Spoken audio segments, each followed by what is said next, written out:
Geocaching is basically a treasure hunt.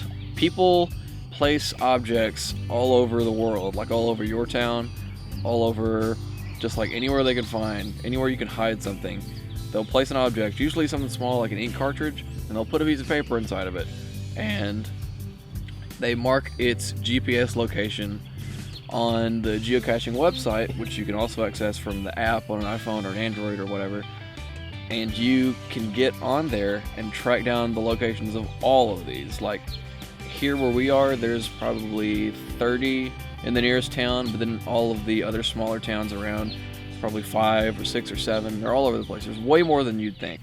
What you do, you track them down and you sign the paper inside, and you see the log of how many people have been here, and you're like, wow, this has been here for 6 years and no one's stolen it, and all of the people that have signed it are actually pretty cool because you put objects in it, whatever's small enough to fit inside the thing. Like if you want to put some neat change or some neat toys or something like that, you can always put it in there, and then the next person, if they take something out, they have to put something else back in. So say I find a cool toy or a cool geocaching pin or something, I can take that out, but I have to put something equally cool back inside. The app is free to get. There is a premium subscription that you can use to unlock some different features and unlock a few geocaches that are like secret for special members only. But the app has a lot of different cool things you can do on it. Whenever you find a geocache, you click on it and it'll give you a hint about where it is, a big description about where it is. Like there's some that's hidden in a graveyard. It's like, well, this is for dear Aunt Sally because she passed away and I wanted to give this in remembrance of her. Like all of the geocaches have really cool descriptions, and it's cool to see because it's all people that are in your area. Like the 40 or 60 on here, like we probably know some of the people that have placed them. Oh. Cool.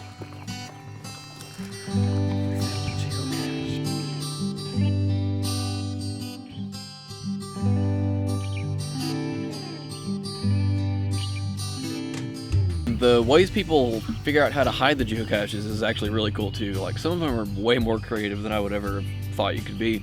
Like there was one, it was a false electrical outlet that was magnetized onto a light pole outside, and the way you find it is you start jiggling everything around to try to figure out where the geocache is, and the electrical outlet falls off, and behind it is a magnetized piece of paper that is stuck to the back of it along with a bunch of objects and toys and stuff. That was really cool. I got started geocaching with a teacher who explained it to me in high school.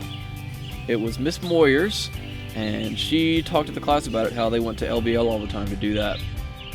And I had no idea what she was talking about, so I looked it up. And then another guy that I follow online, Justin McElroy, talks a lot about geocaching. And between the two, I thought, well, maybe I should try this because it sounds really cool. There's no way it's going to be as cool as it sounds, but it was and it is. And I still do it.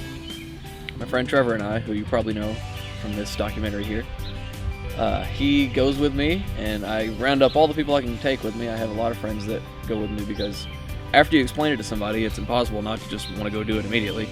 And you're never like further than a mile from 6 of them, so it's really easy to get into, and they're just really all over the place. You can always find something to do.